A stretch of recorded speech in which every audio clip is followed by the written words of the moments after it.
Good morning दोस्तों, कैसे हैं आप लोग।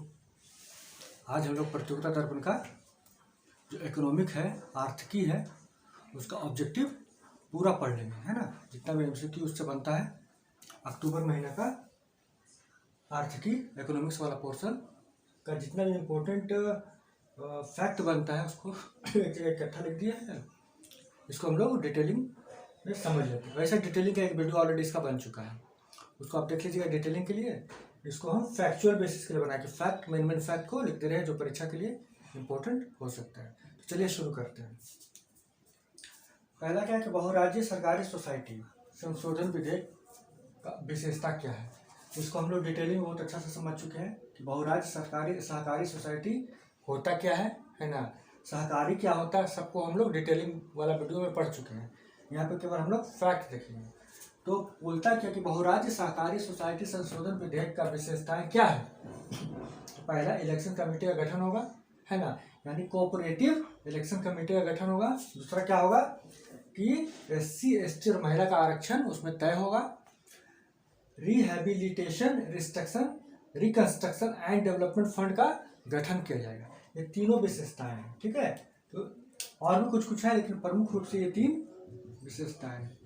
ये तीन विशेषताओं को आप लोग याद रखिएगा। सही बात, आगे बढ़ें। चलिए, दूसरा क्या है, वित्तीय समावेशन के लिए राष्ट्रीय मिशन का नाम। वित्तीय समावेशन के लिए देखिए, वित्तीय समावेशन का मतलब क्या होता है, जो समाज के अंतिम पायदान पे खड़े गरीब लोग होते हैं, जो पिछड़े लोग होते हैं, विशेषकर आर्थिक रूप से पिछड़े लोग होते हैं, उसके लिए सरकार बहुत सारी योजनाएं चलाती है ताकि आर्थिक रूप से पिछड़े लोगों को थोड़ा ऊपर उठाया जा सके, है ना। तो उसके लिए सरकार योजनाएं चलाती है, वही यही है वित्तीय समावेशन, उसको वित्तीय समावेशन कहते हैं। तो वित्तीय समावेशन के लिए राष्ट्रीय मिशन का नाम है PM जनधन योजना। PM जनधन योजना। PM जनधन योजना का शुरुआत कब हुआ था? 28 अगस्त 2014 को हुआ था। ये डेट एकदम याद रखिएगा, ये डेट एकदम याद रखना है। क्या PM जनधन योजना का शुरुआत कब हुआ था?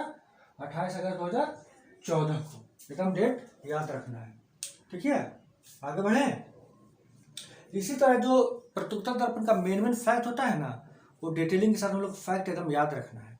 एग्जाम में दोनों का जरूरत पड़ता है। अगर आप मेंस दीजिएगा तो आपको कॉन्सेप्ट का जरूरत पड़ेगा। अगर कुछ क्वेश्चन को सेट करने वाला कुछ घुमाना फिराना चाहे तो कॉन्सेप्ट की जरूरत पड़ेगा। और अगर वन लाइनर फॉर्म में ही क्वेश्चन दे दिया तो फैक्ट तो आपको पूरा याद रहेगा। इस तरह से आपका प्रतियोगिता दर्पण पर पूरा क्या रहेगा, कमांड रहेगा, है ना।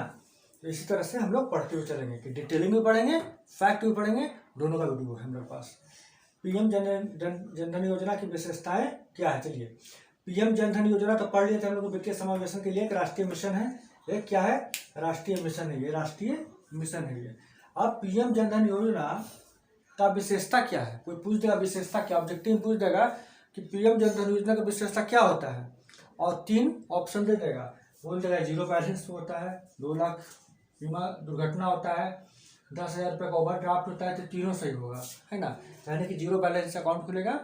दूसरा क्या होगा कि 2 लाख दुर्घटना बीमा भी मिलता है उसमें, और 10,000 का ओवरड्राफ्ट। ओवरड्राफ्ट का मतलब क्या होता है, जितना आपका अकाउंट में पैसा है, जब उससे ज़्यादा पैसा निकाल लेते हैं और बैंक फैसिलिटी देता है निकालने का, तो उसको ओवरड्राफ्ट कहते हैं, ठीक है ना। तो ओवरड्राफ्ट का मतलब समझ जाइए, यानी कि 10,000 का ओवरड्राफ्ट, 10,000 एक्स्ट्रा मनी आप निकाल सकते हैं। दूसरा क्या है, मौद्रिक नीति कौन बनाता है। तो जैसा कि हम लोग डिटेल वाला वीडियो में आर्थिक अक्टूबर का डिटेल वीडियो में पढ़ चुके हैं। राजकोषीय नीति क्या होता है, मौद्रिक नीति क्या होता है ना। मौद्रिक नीति RBI बनाता है, राजकोषीय नीति सरकार बनाता है, विशेषकर वित्त मंत्रालय बजट के माध्यम से सरकारी योजनाओं के द्वारा इसको कंट्रोल करता है। RBI CRR SLR और क्या था, repo rate, reverse repo rate, सबके द्वारा कंट्रोल करता है। तो बड़ा अच्छा से डिटेलिंग हम लोग देखे हैं, उसको डिटेलिंग वाला वीडियो में देख लीजिएगा। फिलहाल फैक्ट के रूप में कि मौद्रिक नीति कौन बनाता है, तो वो RBI बनाता है, यानी रिजर्व बैंक ऑफ इंडिया बनाता है, ठीक है। चलिए आगे बढ़ते हैं। लैपटॉप टैबलेट पर प्रतिबंध। जैसा कि हम लोग पढ़ चुके हैं कि लैपटॉप टैबलेट और भी बहुत सारा इलेक्ट्रॉनिक उपकरण जो होता है उस पर भारत सरकार के द्वारा प्रतिबंध लगा दिया गया है मेक इन इंडिया प्रोजेक्ट के तहत, ताकि मेक इन इंडिया प्रोजेक्ट को बढ़ावा मिले, हम लोग कम आयात करें और अपने ही देश में उसका उत्पादन करें, है ना।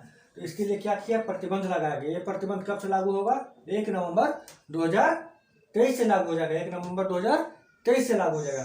सही बात। चलिए आगे बढ़ते हैं हम लोग।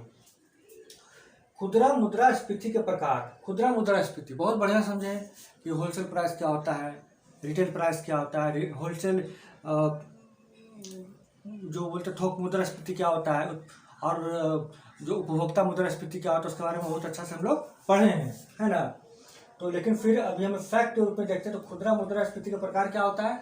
एक IW होता है, इंडस्ट्रियल वर्कर होता है। दूसरा होता है AL, एग्रीकल्चर लेबर का होता है। तीसरा RL होता है, रूरल लेबर का होता है। UNME यानी urban non manual employee. Urban, U for urban, N for non, M for manual, E for employee, UNME। ये 4 तरह का क्या होता है, खुदरा मुद्रास्फीति के प्रकार होता है। इसी के आधार पर रिटेल आपका मुद्रास्फीति को देखा जाता है ना, रिटेल इन्फ्लेशन को देखा जाता है। तो इस तरह से हम लोग देख चुके हैं डिटेलिंग वाला वीडियो में, और बेहतरीन ढंग से उसको डिटेलिंग किया गया है। आगे हम लोग देखते हैं किससे महारत्न एवं नवरत्न का दर्जा मिला है। जैसा कि हम लोग पढ़ चुके हैं कि कुल मिला के महारत्न कंपनियों का संख्या कितना है, 13, और नवरत्न कंपनियों का संख्या कितना है, 13। तो अभी महारत्न के रूप में ऑयल इंडिया लिमिटेड को क्या किया गया है, महारत्न का दर्जा मिल गया, महारत्न का दर्जा मिल गया। और ONGC विदेश को नवरत्न का दर्जा मिल गया। तो प्रश्न पूछ सकता है इससे, ये इंपॉर्टेंट क्वेश्चन बन जाता है, इसलिए इसको याद रखिए।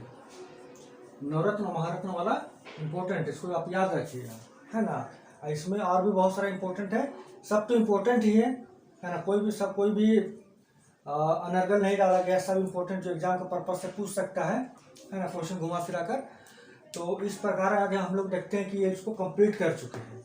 और दोस्तों जैसा कि लुसेंट का हम लोग सीरीज शुरू किए हैं, उसको भी आप लोग देखिए और अपना पढ़ाई को और आगे बढ़ाइए। तब तक हम लोग फिर नए वीडियो में मिलेंगे, तब तक के लिए नमस्कार।